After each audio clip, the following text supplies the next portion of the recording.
And with bipartisan support, the Oregon Senate voted to repeal the state's wildfire hazard map. Ashley Graham joins us here in the studio with a refresher on what this map was supposed to do and why members of both parties wanted to repeal it. Good morning there, Ashley.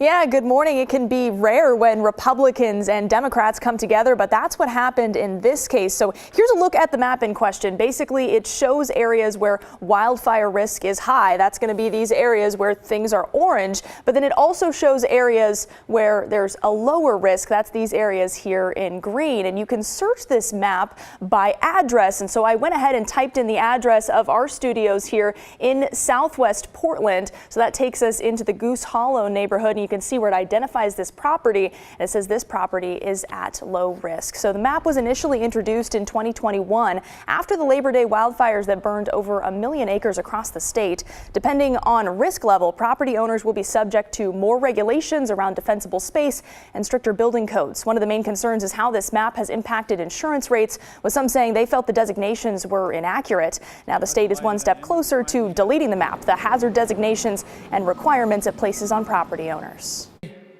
We finally have a bipartisan, bicameral solution to the base legislation that created the issue for over 106,000 Oregonians. However scientifically sound it might be in theory, it was stoking hostility and mistrust and a division among us that's exactly the opposite of what we need to overcome the wildfire crisis. The bill now heads to the Oregon House. If passed, the legislation will be sent to the governor's desk.